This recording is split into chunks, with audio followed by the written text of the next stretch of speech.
dad at the grocery store with his kids is a superhero and he is just so involved.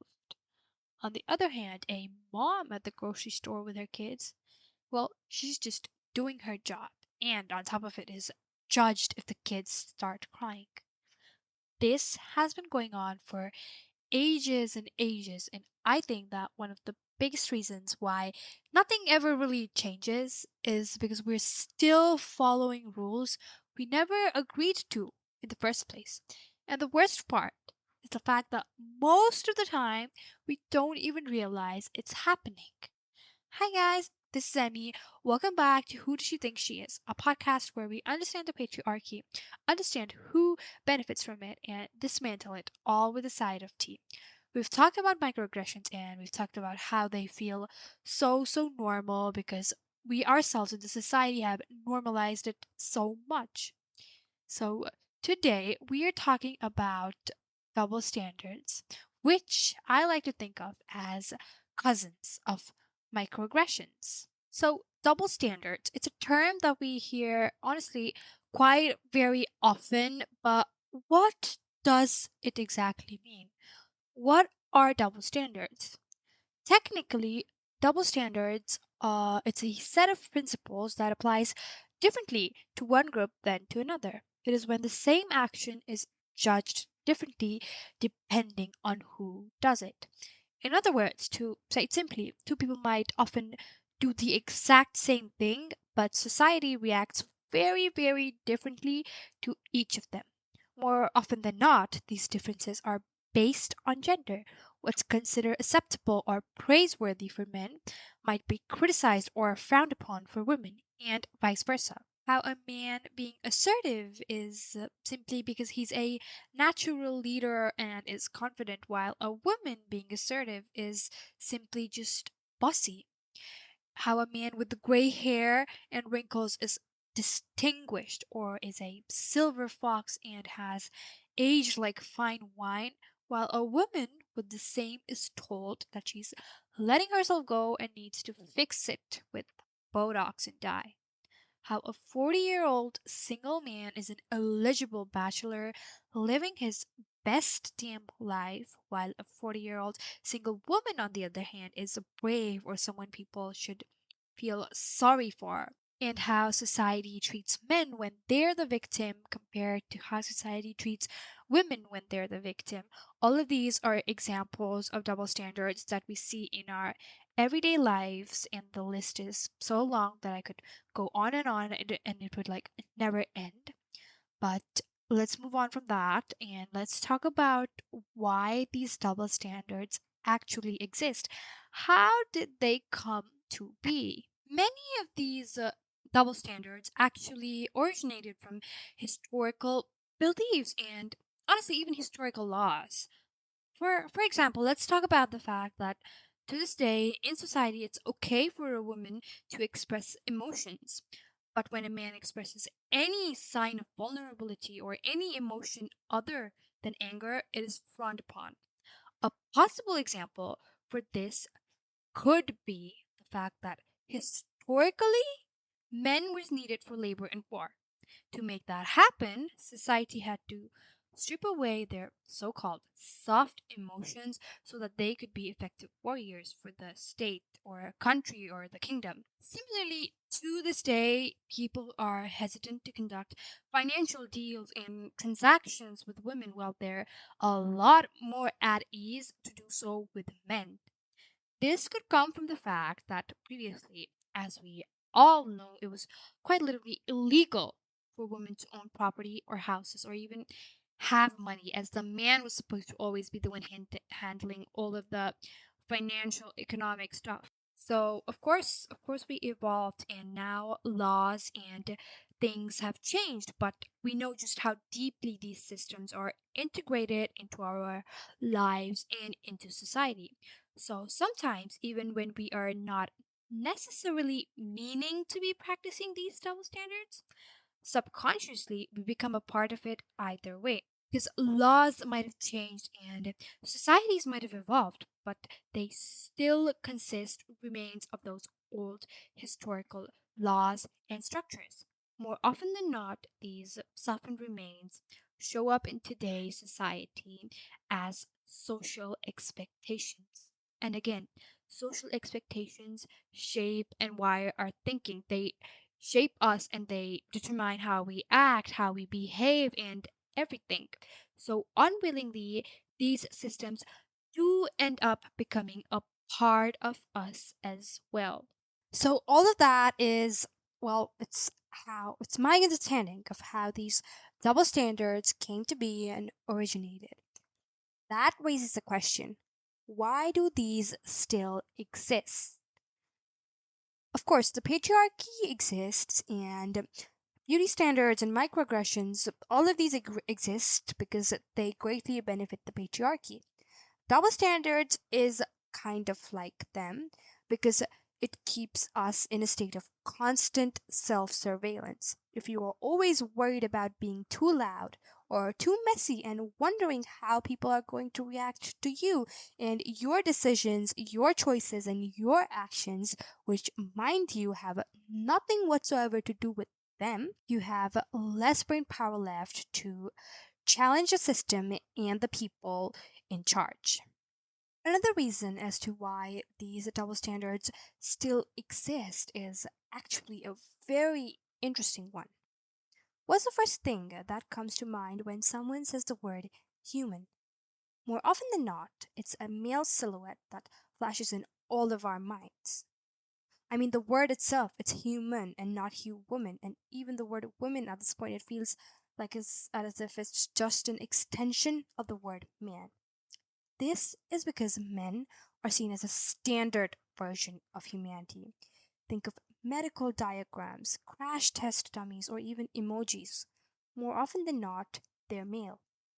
Me personally, I noticed this while studying the chapter Evolution in bio class.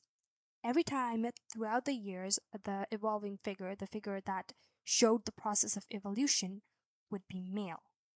Similarly, the concept of male as norm, which talks about how in English grammar, phenomenons like the use of suffixes such as ess in actress used for indicating female form and the use of man to mean human promote and then reinforce the perception that the male category is the norm and that corresponding female categories are tangential and thus less important. This I could do a whole episode on just this concept, but this shows us that to society, a standard person, a standard human being, is a man. So, correspondingly, men's mistakes are seen as individual flaws. When a man fails, he just fails. When a woman fails, on the other hand, it's often blamed on her gender instead. This creates an idea that men's experiences are objective while a woman's experiences are subjective. It's why a man's opinion is seen as a rational analysis while a woman's opinion is seen as a lived experience or feelings. It's ironic because it's almost like society, as if to society being a woman is a flaw, and thus they receive a completely different reaction for doing the exact same thing, and double standards continue to live on because inside each of us, deep down, we think of the standard human being still as a man. Now, I know at the very beginning of the episode, I called double standards the cousins of microaggressions before, and this is because they are honestly they're pretty similar, but they're not exactly the same thing. Both are more or less ruins of one's strict structures and laws. Both more or less make sure that we are using our energy to police each other and even ourselves instead of fighting the bigger picture, and both are key elements supporting the patriarchy. But like I said, while they're similar, they aren't exactly the same thing. Honestly, double standards are way bigger and they're way more complicated than microaggressions. We know that microaggressions are simple comments or insults that are aimed at a certain someone. Double standards, however, are a structural barrier. A microaggression simply insults you, while a double standard keeps you trapped. A microaggression is a sting, but a double standard is a contradiction, and that's what makes them different. To understand this better, let's take a scenario. Let's say that a man and a woman are both up for a senior manager role. While we talk about microaggressions, let's say the boss is talking to the woman about the opening. He says something like, "You're so lucky your husband is so supportive of your career. It must make things so much easier for you to work, blah, blah, blah." This here is a microaggression because it's a subtle slight. It implies that she isn't there on her own merit, but instead because a man is allowing her to be. It's an annoying, othering comment, but it doesn't necessarily stop her from getting the job. Now, in the same case, in the same scenario, let's talk about a double standard. Let's say that the hiring committee is discussing both candidates behind closed doors. So they don't know what they're talking about. The candidates don't know, but the committee is talking about them. Let's say they're talking about the man and they go, "He's a bit aggressive and pushes people hard, but that's what we need in a good leader. He's a go-getter." And let's say the woman has the same characteristics and they say something like, "She's a bit aggressive and pushes people hard. It's a bit much. She's difficult to work with." Why it's a double standard? Why is this a double standard? Because here, both the man and the woman, they have the exact same qualities. They're talking about the same behavior, that is being pushy or aggressive, but it is filtered through two different sets of rules. It rewards him but punishes her. And in the end, he ends up getting the promotion and she doesn't. So I hope that makes it clear the difference between a microaggression and a double standard, because they might be similar, but they're definitely not the same thing. So now that we've talked about what double standards are, how they came to be, why they still exist, and how they are similar and different to microaggressions, let's talk about how to fight back. What to do if you face a double standard? What to do if you think you're emphasizing double standards on others? The first and honestly the most important step is realization. Realizing that something that you're facing or something that you're using against someone else is a double standard is a big thing in itself. Let's say, for example, the next time you judge someone internally or externally, flip the script. First, ask yourself, if the other gender was doing this exact same thing, would I still be reacting the same way? And with that answer, you'll have your answer. Then you just become more and more aware of all of this and you try your best to not repeat them or fall for them. Remember that the goal here is not to win, because with double standards, you simply cannot win. It's designed to trap you. So instead of trying to win the game, the best thing that you can do is stop playing.